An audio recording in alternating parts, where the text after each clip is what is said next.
우리말의 주도권, 패권이라고 하는 말은 영어의 hegemon이라고 하는 말을 번역할 때 사용하는 단어입니다. 영어의 hegemon이라고 하는 말은 그리스 말의 헤게모니라고 하는 말에서 왔는데, 고대 도시국가가 다른 나라를 침공해서 지배할 때에 그 현상을 가리켜서 헤게모니라 이렇게 말했습니다. 오늘날에는 이 말이 어떤 국가 간의 문제뿐만이 아니라 집단의 문제 혹은 개인에게 적용해서 사용하는 언어가 되었습니다. 오래전에 제가 가까이 모시던 선배 목사님 한 분이 1950년대 후반에 미국에 오셔서 공부를 하시고 미국 교회를 목회를 오래 하셨습니다. 지금은 돌아가신 지가 오래됐지만은 한번 저한테 그런 얘기를 하셨습니다. 미국에 와서 공부를 하고 첫 번 목회지가 일리노이 레이건 대통령 고향이 있는 조그마한 시골 동네에 백인 교회에 부임을 하셨는데, 잘 못하는 영어를 열심히 설교를 준비하셔가지고 설교하시고 예배를 다 인도하고 교인들하고 인사를 하는데, 키가 아주 크고 체격이 건장한 백인 남자가 목사님하고 악수를 하는데, 이 목사님은 키가 좀 작으시고 체격이 좀 왜소하셨습니다. 그 소뚜껑 같은 손으로 그 목사님 손을 꽉 잡더니 하는 말이, 네가 오늘 영어로 설교했냐 한국말로 설교했냐 그러더니 I'm your boss, 내가 네 상관이다, 그렇게 얘기를 하더라는 겁니다. 그러더니 정말 그 목사님이 그 교회에 목회를 하시는데 한동안 그 사람이 굉장히 어려움을 많이 주었다, 그런 얘기 하시는 것을 들었습니다. 교회도 사람이 모이는 집단이기 때문에 헤지모니 싸움이 있을 수가 있고 권력 투쟁이 일어날 수도 있습니다. 오늘 장로님이 읽어주신 성경은 인류 최초에 생긴 예루살렘 교회에 일어났던 일입니다. 교회 안에 문제가 생겼습니다. 바로 권력 때문에 생긴 문제였습니다. 여기 보니까 헬라파 유대인, 히브리파 유대인 이런 말이 나오는데, 파가 나누어져 있었던 것은 아닙니다. 그 교회 구성원들은 100% 유대인들이었습니다. 그런데 그 유대인 중에 본토에서 계속 살면서 예수 믿고 교회 나오는 유대인들이 있었고, 또 일부 유대인들은 다른 나라에 이민을 가서 오래 살다가 본국으로 돌아와서 예수 믿고 교회 나오는 유대인들이 있었습니다. 외국에 이민 갔다가 오래 살다가 온 사람들은 자기들의 언어도 많이 잊어버리고 그리스 말을 사용하는 그런 유대인들이었는데, 교회가 점점 커지고 헌금이 많이 모이니까 그 헌금을 가지고 교회 가난한 사람들을 도와주었던 것 같습니다. 옛날이나 지금이나 남편이 없이 홀로 사는 여인들이 다 경제적으로 곤란하니까 그 교회에서 예산을 가지고 그 가난한 혼자 사는 여인들을 도와주었는데, 외국에 살다가 온 사람들 중에 가난한 사람들이 거기서 좀 차별 대우를 받았다는 겁니다. 그래서 교회 안에 불평이 일어났습니다. 그래서 12사도들이 의논을 하기를, 그러면은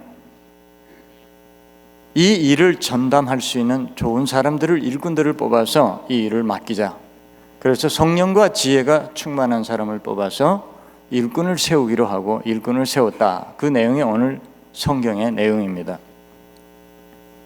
우리 한번 사진을 보실까요? 제가 한 사람을 소개를 해드립니다. 안토니오 그람시라고 하는 사람인데 이탈리아 사람입니다. 이 사람은 칼 막스가 사회주의 철학을 만든 사람이라면은, 이 안토니오 그람시는 사회주의 혁명 전략을 세운 전략가입니다. 이 사람의 이론 중에 진지전, 기동전 그런 말이 있습니다. 돌려주시고요. 제가 별로 안 좋아하는 사람입니다. 진지전, 기동전, 그게 무슨 말인가 하면은, 공산주의 혁명은 나중에 보여주세요. 공산주의 혁명은 횃불 들고 몽둥이 들고 길거리에 나선다고 혁명을 성취시킬 수는 없다는 겁니다. 이 사람이 하는 얘기가 먼저 진지전에 성공해야 된다.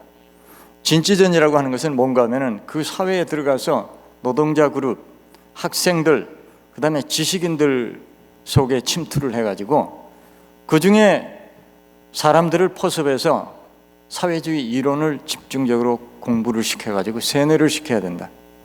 그래서 그런 사람들이 모이면은 소수의 집단이 형성이 되는데 그 집단을 길거리에 내몰아서 폭력 시위를 하게 만들어야 된다. 그러면은 국가가 공권력을 동원해서 경찰이나 군대를 동원해서 진압을 할 텐데 어설프게 해서는 안 된다는 겁니다. 그래서 기동전이라는 말이 나왔습니다. 아주 강한 폭력 투쟁을 하면은 그 공권력하고 충돌이 나서 유혈 사태가 빚어지는데 어리석은 국민들은 그때에 공권력 편을 드는 것이 아니고 시위대 편을 든다는 겁니다. 그럴 때에 그 국민들을 선동을 해가지고 국가를 전복시켜야 된다, 이렇게 얘기를 했습니다. 오늘 여러분들 이 얘기를 가만히 들어보면은 근래 한국 사회에 일어나는 일들, 미국 사회에서 일어나는 폭력 시위들이 얼마나 유사한가 하는 것을 여러분들이 아마 이해를 하실 것입니다. 오늘 교회 안에 문제가 생겼습니다. 그 문제를 해결해야 됩니다. 그런데 사도들이 모여서 전략을 짠 것이 아닙니다. 원인을 분석한 것이 아닙니다. 도대체 어디서 교회에서 문제가 생겼느냐? 누가 문제를 일으켰느냐? 왜 문제가 생겼느냐? 그걸 분석하지 않았습니다. 그리고 하나님 앞에 기도하면서 하나님, 이 문제를 해결할 수 있도록 지혜를 주십시오, 그렇게 기도하지도 않았습니다. 사도들이 모여서 의논한 것이 첫 번째 한 것은 보니까 그러면 우리가 직접 하자. 그래서 한동안 사도들이 그 일을 했던 것 같습니다.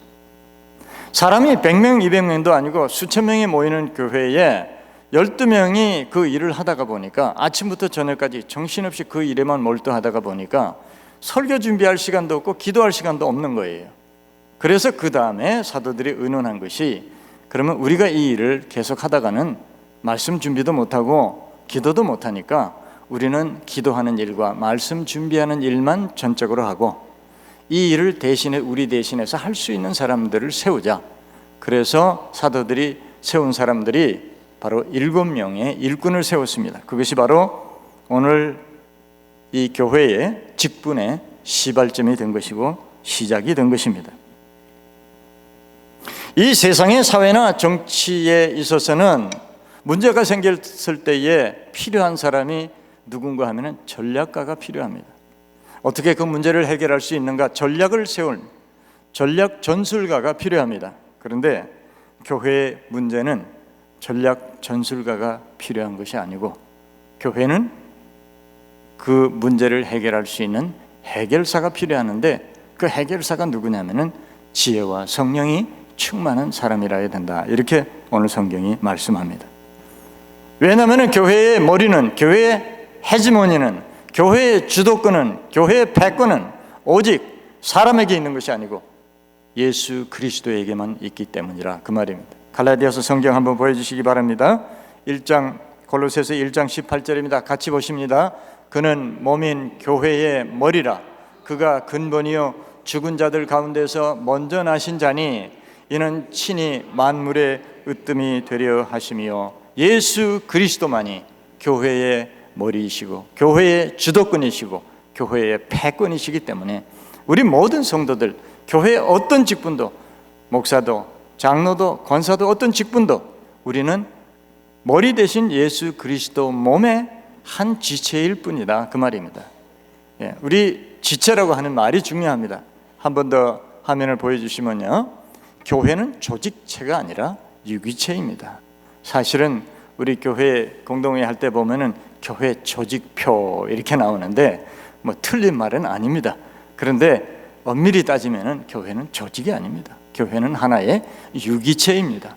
조직체와 유기체의 차이점이 뭡니까? 유기체 하면은 여러분 몸을 생각하면 됩니다. 신약 성경 에베소서에 보면은 그 유기체의 기능을 정확하게 우리에게 설명을 해주고 있는데, 눈이 발 보고 너는 나만큼 역할을 못하니까 없어져라 그렇게 말할 수 없고, 손이 귀 보고 너는 나만큼 하는 일이 없으니까 너는 없어도 돼 그렇게 말할 수 없다는 겁니다. 손톱 밑에 자그마한 가시만 하나 들어가도 손톱이 아픈 것이 아니고 온 몸이 아프지 않습니까? 이것이 바로 유기체의 특징입니다. 오늘 교회 저와 여러분들, 우리 모든 한 사람 한 사람 구성원들은 바로 머리 대신 예수 그리스도의 몸의 한 부분일 뿐이지, 거기에 헤지모니가 있을 수 없고, 거기에 권력이 있을 수가 없고, 거기에 주도권이 있을 수가 없다는 얘기입니다. 그러면은 교회 직분자들이 이 직분을 어떻게 감당해야 되느냐? 오늘 초대교회에 가장 중점적으로 했던 일을 가만히 보면은 구제하는 일을 중점적으로 했습니다. 근데 여기 구제, 접대, 여러분 가진 성경은 접대, 옛날 또 번역 성경에 보면은 공궤 이런 말로 되어 있는데, 이 말은 엄밀히 따지면 밥상이라고 하는 뜻입니다. 밥상. 그런데 여러분 가진 성경을 어떤 성경 보면은 그 단어 앞에다가 번호를 1번, 2번 매겨놓고 그 맨 밑에 난 외 주에 보면은 설명을 해놓은 성경이 있죠. 거기에 보면은 어떤 성경에 보면은 재정출납 이렇게 또 되어 있을 겁니다. 여러분 성경 보면은. 그러니까 아마 초대교회에 세운 일꾼들이, 평신도 일꾼들이 했던 일이 뭔가 하면은 교회 안에 구제하는 일, 재정출납하는 일을 맡아서 하지 않았겠는가. 더 다시 엄밀히 말하면은 사도들이 했던 일하고 평신도들이 했던 일이 구분이 되어 있었는데, 사도들이 한 일은 오늘 사도들이 보니까 우리는 말씀 연구하는 일하고 기도하는 일에 전념하고, 그 다음에 세운 일꾼들, 평신도들은 그 나머지 전체 일을 다 하도록 하자, 이렇게 한 거 보면은 오늘날 아마 우리 평신도들이 하시는 일하고 거의 역할이 같지 않았는가 하는 얘기입니다.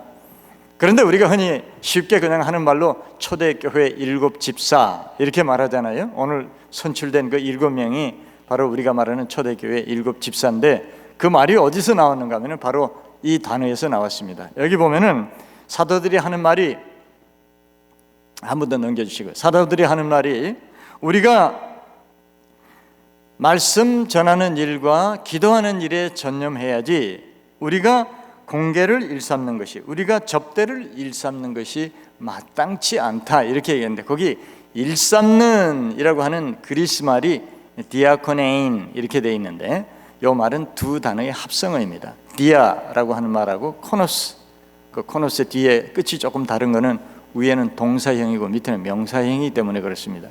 그 디아라고 하는 말은 영어로 말하면 through라고 하는 말입니다. 통해서 통과하다 그런 뜻이고, 코노스라고 하는 말은 먼지라는 뜻입니다. 그러니까 먼지를 통과하다. 먼지를 통과하면 어떻게 되겠습니까? 먼지를 뽀얗게 뒤집어 쓰죠. 그러니까 교회 일꾼들은 어떤 사람들인가? 먼지를 뽀얗게 뒤집어 쓰는 사람들, 그런 뜻입니다. 참 재밌죠, 단어를 보면은. 그러니까 교회 일꾼들이 하는 일이 뭐냐? 교회에서 먼지 뒤집어 쓰는 일을 하는 것이 교회 일꾼이다. 열심히 또 교회 안에서 왔다 갔다 하다 보면은 발에 먼지가 나잖아요. 그래서 이 먼지하고 관계가 있는 겁니다. 교회 일꾼이란 누구냐? 먼지 뒤집어 쓰는 사람이다. 영어에 보면은 deacon이라는 말이 있는데, 영어 deacon이라는 말이 집사라는 뜻입니다. 그 말이 바로 디아코노스라고 하는 말에서 나왔습니다. 그래서 오늘 선출된 이 7명을 우리가 흔히 그냥 7집사라 이렇게 부르는 겁니다. 그런데 사실은 오늘 선출된 이분들이 하는 역할을 보면은 장로님이 하시는 일, 권사님이 하시는 일, 집사님이 하시는 일 다 포함된 일들입니다. 오래전에 한국에서 전국 장로 수련회가 열렸습니다. 해마다 각 교단마다 한국에서는 장로님들 수련회를 합니다. 수천 명이 많이 전국에서 와서 모이는데, 그 장로님 중에서 아주 존경받는 연세가 많으신 장로님이 한 분 계셨어요. 그래서 이제 젊은 장로님들이 다 그 장로님에게 가서, 장로님, 선배님으로서 우리가 어떻게 교회에서 장로 역할을 해야 잘하는 겁니까? 장로가 도대체 뭐 하는 겁니까? 이렇게 물었더니 그 장로님이 하시는 얘기가 장로는 걸레다, 그렇게 말했어요. 장로는 걸레다 그랬어요. 그게 무슨 뜻입니까? 그랬더니 그 장로님이 하시는 얘기가, 걸레는 이렇게 싹 지나가면은 지나간 자리는 깨끗해지는데 자기는 더러워진다. 걸레는 자기가 더러워지면서 지나간 자리를 깨끗하게 만드는 것이 걸레다. 바로 장로는 교회에서 그런 역할을 해야 된다, 그렇게 설명을 하더라는 얘기입니다. 내가 욕먹고 내가 피곤하고 내가 힘들고 내가 더럽혀져야 교회 일은 할 수 있다는 얘기입니다. 만약 그것이 싫고 그것이 못마땅하고 그것이 불공평하다고 생각을 하면은 그 직분은 감당할 수가 없다는 겁니다. 오늘 가장 중요한 것이 우리가 관심을 갖는 것이 자격입니다. 그러면 어떤 사람을 사도들이 세웠느냐? 오늘 3절에 보니까 성령과 지혜가 충만한 사람, 5절에 보니까 믿음과 성령이 충만한 사람, 이렇게 얘기를 했어요. 성령 충만이라고 하는 것이 도대체 뭘까? 우리가 그 성령 충만을 이해하기 위해서 신학을 공부할 필요도 없습니다. 성령 충만을 위해서 우리가 학문적으로 연구할 필요도 없습니다. 중요한 것은 오늘 사도들이 성령 충만이라는 얘기를 하면서 무슨 생각을 하고 성령 충만이라는 얘기를 했을까? 그때 교회에서 필요한 일꾼이 어떤 사람이라야 되기 때문에 성령 충만이라는 얘기를 했을까? 그걸 우리가 생각하면 됩니다. 오늘 여기 다시 1절에 보면은 헬라파 유대인이 자기들의 과부가 보살핌에서 빠졌다 이렇게 얘기를 했어요. 이 보살핌에서 빠졌다 그 말을 그리스 말로 된 성경에 보니까 파라데오론토라는 말인데, 이 말은 영어로 말하면 overlook입니다. overlook. 그러니까 무시했다, 그냥 못 본 채 했다, 그런 소리입니다. 그러니까 우리가 알 수 있는 게 왜 그런 일이 생겼냐면은 그 교회의 재정을 가지고, 교회의 물질을 가지고 가난한 사람들을 구제해 주는 사람들이 차별 대우를 했다는 겁니다. 자기 편이 아니니까, 자기 고향 출신이 아니니까, 자기 가까운 사람이 아니니까 못 본 채 했다, 그 말입니다. 분명히 그들이 일을 잘못한 겁니다. 그걸 보고 사도들이 하는 말이, 이제 그 일을 할 수 있는 사람은 성령이 충만한 사람이라야 되겠다. 그러면은 성령 충만이라는 뜻이 무슨 뜻인지 우리가 어느 정도 이해를 할 수 있습니다. 다시 보여주시죠. 성령 충만이라고 하는 것은 현상을 말하는 것이 아니라 결과를 말하는 것이다. 무슨 소린가 하면은 어떤 체험을 했는가, 어떤 성령의 음성을 들었는가, 성령 충만하면서 무엇을 환상을 보았는가, 그것을 얘기하는 것이 아니고 자기 중심적인 사람에서 하나님 중심적인 사람으로 바뀌어진 사람이 성령 충만한 사람이라고 하는 것을 알 수 있습니다. 두 번째 뜻입니다. 성령 충만이라고 하는 것은 초자연적인 능력을 말하는 것이 아니라 사고방식, 가치관, 판단 능력, 인격을 말하는 것이다. 다시 말해서 신비한 능력이 있다든지 천사처럼 신비로움이 풍긴다든지 통찰력과 지혜력을 갖춘 사람이라든지 그런 것을 말하는 것이 아니고, 그 사람이 객관적인 시각을 가졌느냐, 그 사람이 상식적인 사람인가, 그 사람이 원만한 인격을 가진 사람인가, 착하고 정직한 성품을 가진 사람인가, 누구든 사랑할 수 있는 사람인가, 그것을 말하는 것이라는 것을 알 수 있습니다. 학연, 지연, 혈연 중심으로 행동하고 판단하고 처신하는 사람들이 아니라 자신의 지식으로, 자신의 정체성으로, 자신의 주관으로, 자신의 느낌과 자신의 기분으로, 자기의 감정으로, 자기의 상식으로 행동하고 판단하는 사람이 아니라 오직 하나님의 시각으로 예수 그리스도의 정신으로 사는 사람이 성령 충만한 사람이다, 그런 얘기입니다. 유명한 부흥사 빌리 그레엄 목사님은 The Holy Spirit이라고 하는 그의 저서, 성령이라고 하는 저서 속에서 성령 충만한 사람이 어떤 사람입니까? 정의를 내리기를 완전히 성령의 능력에 사로잡혀 사는 사람이라고 정의를 내렸습니다. 옛날에 제가 젊은 시절에 교회 생활할 때 저희 교회 목사님이 설교를 하시면서, 나이 많은 목사님이 그런 얘기를 하셨어요. 그분이 시골에서 아마 목회를 하셨던 것 같아요. 새벽 기도를 하는데 그 교회 권사님 한 분은 방언 기도를 굉장히 잘하셔서 새벽마다 그냥 막 큰 소리로 열정적으로 방언 기도를 막 하시고 가고 했는데, 하루는 그 목사님이 어디 약속이 있어가지고 조금 일찍 기도를 끝내시고 나오시는데 그 권사님이 저만침 앞에 가시더라는 거예요. 근데 권사님이 그 목사님이 뒤에 따라오는 줄을 몰랐던가 봐요. 그 권사님이 길을 가시는데 길 옆에 보니까 남의 밭에 오이가 주렁주렁 탐스럽게 달려 있으니까 그 권사님이 두리번 옆을 둘러보더니 슬쩍 그 남의 밭에 오이를 몇 개 따가지고 그 성경책 가방 속에 집어넣어갖고 가시더라는 겁니다. 목사님이 부끄러워할까봐 본 것처럼 말씀은 안 하셨는데, 그 목사님이 그 설교하시면서 하시는 말씀이, 방언기도 열심히 한다고 성령 충만 받은 것이 아니고 남의 밭에 오이 안 따야 성령 충만 받은 거라고 그렇게 말씀하시던 것이 지금도 생각이 납니다. 하나님의 사랑으로 주님의 마음으로 할 수 있는 인격을 갖춘 사람이 성령 충만 받은 사람이라 그 말입니다. 성령 충만 받은 사람의 표본이 누구인가? 성경에 많은 성경에 우리의 위인들이 있지만은 그분은 바로 예수 그리스도이십니다. 예수 그리스도가 성령 충만 받은 분의 표본입니다. 제자들이 모여가지고 무슨 두런두런 얘기를 하는데 예수님이 가만 들어보니까 자기들끼리 누가 선배냐, 누가 후배냐, 누가 더 높으냐, 누가 더 낮으냐, 그걸 따지고 있는 겁니다. 성경 한번 보실까요? 누가복음 22장 24절 이하의 말씀입니다. 같이 보십니다. 또 그들 사이에 그중 누가 크냐 하는 다툼이 난지라 예수께서 이르시되 이방인의 임금들은 그들을 주관하며 그 집권자들은 은인이라 칭함을 받으나 너희는 그렇지 않을지니 너희 중에 큰 자는 젊은 자와 같고 다스리는 자는 섬기는 자와 같을지니라. 앉아서 먹는 자가 크냐, 섬기는 자가 크냐, 앉아서 먹는 자가 아니냐. 그러나 나는 섬기는 자로 너희 중에 있노라. 성령 충만 받으신 예수님께서 하시는 말씀이 나는 너희들 중에 섬기는 자로 있노라. 예수님이 섬기는 자로 이 세상에 오셨고 섬기는 자로 평생 사시다가 우리의 죄를 위해서 십자가에 죽으시는 섬김을 통해서 우리를 구원하신 분이 주님이시라 그 말입니다. 두 번째로 성령 충만 받은 사람의 표본이 누구냐 하면은 바로 아까 그 걸레 장로님. 표현이 좀 안 좋지만은 그분은 자기 스스로를 걸레라고 했습니다. 걸레가 되는 것만이 하나님의 교회를 위하는 것이라고 그분이 스스로 고백을 했습니다.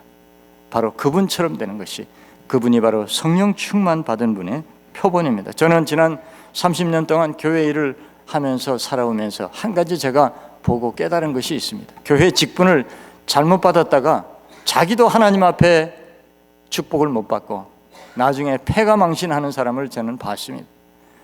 그러나 하나님의 교회 직분 일을 잘 감당하고 충성되게 감당해서 정말 별 볼 일 없는 가문, 별 볼 일 없는 사람이었지만은 그분이 위대해지고 그 자손들이, 그 자식들이 엄청난 하나님의 축복을 받는 것을 저는 봤습니다. 한참 전인데 제가 여러분들 아직 다 파악을 못하니까 어떤 분이 저한테 오셔서 하시는 말씀이, 그것도 자기 얘기가 아니고 누구한테 들은 얘기인데, 우리 교인 중에서 하는 얘기가, 이 목사님은 우리 교회 담임 목사님이 아니니까 담임 목사님들이 좀 조심스러워서 쉽게 못하는 설교를 마음대로 할 수 있어서 오히려 좋다, 그런 얘기를 하더랍니다. 제가 가만 들어보니까 야, 이 교회에 쪽집게들이 있구나, 제가 그걸 느꼈어요. 아니 어떻게 설교하는 목사의 마음을 환하게 다 들여다봅니까? 정말 쪽집게 아니면 못할 일이죠. 제가 이렇게 쪽집게한테 찍힌 사람입니다. 그러니까 어차피 쪽집게한테 찍혔으니까 제가 오늘 또 한마디 하겠습니다. 여러분, 직분 이미 받으신 분들, 오늘 또 직분을 받으실 분들, 정말 내가 하나님 앞에 내가 이 교회를 위해서 한번 걸레가 되어보겠다, 그런 각오가 있으시면 그것은 여러분 생각이 아니고 하나님의 성령이 이미 여러분들에게 임하셔서 여러분들에게 그런 생각을 주신 겁니다. 여러분들 충성하십시오. 그러면 여러분도 복을 받고 여러분 자손들이 복을 받으시고 여러분 가문이 명문 가문이 될 줄로 저는 믿습니다.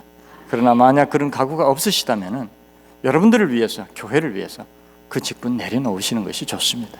오늘 새로운 각오가 여러분들에게 있으시기를 바랍니다. 오늘 결론의 말씀은 이 말씀입니다. 7절 말씀 우리 같이 한번 보십니다. 하나님의 말씀이 점점 왕성하여 예루살렘에 있는 제자의 수가 더 심히 많아지고 7 직분자들을 초대교회는 너무나 잘 세웠습니다.